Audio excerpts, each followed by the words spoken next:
We are going to look at two examples of discrete probability distributions. The goal of our video is to be able to create a discrete probability distribution from an event that we understand. So let's take a look at our first example. We are going to let n be the digit rolled on a fair die. So I have a picture of a die there, and we understand rolling a die, we could get a 1, we could get a 2, etc. So a probability distribution is just a table that lists all of the possible outcomes and their probability. So I'm going to start by making a table. I have my first column n, the outcomes, and I have p of n, the probability of each outcome.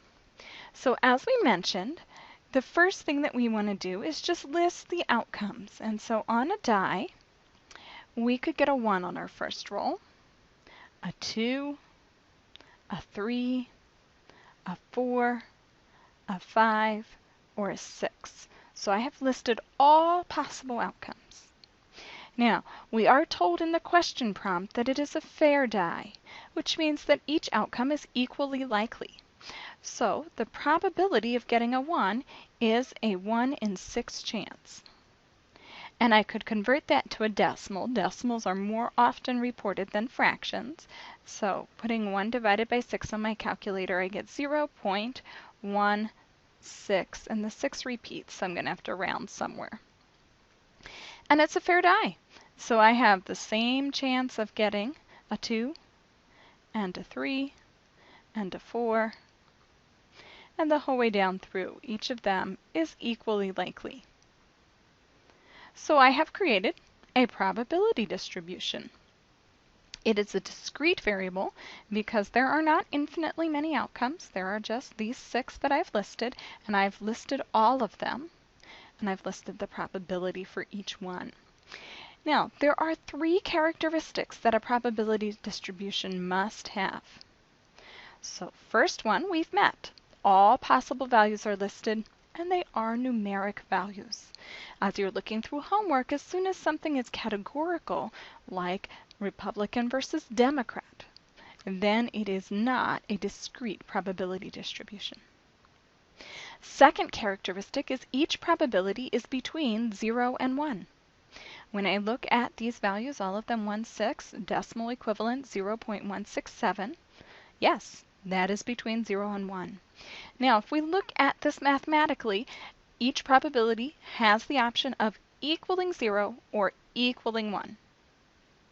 And the final thing is that the sum of all the probabilities is exactly 1. So if I add all of these up, 1/6 added 6 times, I would have 6/6 or 1. When I have this statement, the sum of all probabilities is 1, I have to keep in mind that if I'm looking at the decimals, there may have been some rounding with the decimals, and that is true in this example. So if I added up 1.67 6 times, I would get slightly more than 1 because of the rounding in the last digit. Likewise, if I've rounded down on all of these, I would get slightly less than 1. So if rounding comes into play, it's okay to say that yes, it has met this characteristic, even if you don't reach exactly 1. All right, so let's look at another example. The second one's a little bit more complicated. This time we're going to let x be the number of heads out of 3 coin flips. And so we again need to come up with our probability distribution. We're going to make a table, and in our table we'll have our first column be x, and our second column be the probability of x, because those are the 2 columns in any probability distribution. Now, we have to think about what are the possible outcomes. So, x is the number of heads. Well, if I flip a coin 3 different times, it would be possible that all of them are tails. And so my number of heads could be 0.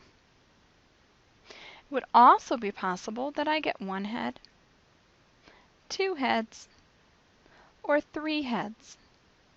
I only have 3 flips, so I can't go beyond 3. It's impossible to get 4 heads.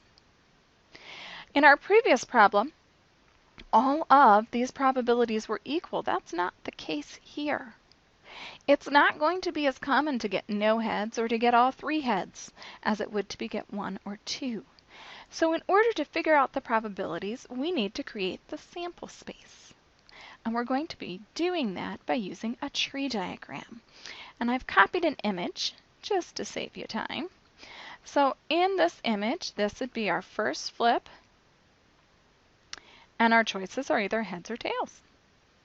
And then that goes to the second flip. We'll notice that these are independent, so getting heads the first time does not affect the chances of getting heads or tails the second time. And then, after we have that, we go to our third flip of our coin. And so this tree diagram can help me to write my sample space. I'm going to follow each of the branches of the tree to write my sample space. The first branch would give me 3 heads, and I like to check these off as I write them to keep track. My second branch would give me heads, heads, tails. Then I go to heads, tails, heads, and then heads, tails, tails. Now I'll start with getting tails as my first flip. So tails, heads, heads, tails, heads, tails, tails, tails, heads, and tails, tails, tails. So I have 8 items in my sample space. The first outcome, my first x value, is when there are 0 heads. That happens one time right here. So the probability of that is 1 out of the 8 choices, or as a decimal, 0.125. Next, I want to know what is the probability of 1 heads. So I'm looking through my sample space. There's 1. There's 2. There's 3. So 3 out of the 8 choices would have 1 heads, and that would be 0.375. Next, I'm looking for 2 heads. So there's 1, there's 2, there's 3 of those. So again, that would be 0.375. And finally, I'm looking for 3 heads, and there is 1 option. So again, 1 out of 8, or 0.125. So we have created a probability distribution. Next thing we want to do is answer the question over here. Does it meet the qualifications? So did we go through all of the required characteristics? The first one is that we've listed all of the outcomes, and we certainly did that, and that they're numeric. Yes, so we can check that off. Second qualification is that each probability is between 0 and 1. We've listed these out as decimals, so we can easily see that is indeed the case. The final qualification is that the sum of all the probabilities is 1. So I'm going to add up the fractions here. 1, 4, 7, 8 eighths, which we know is equal to 1. And so we have met all the qualifications for a frequency distribution.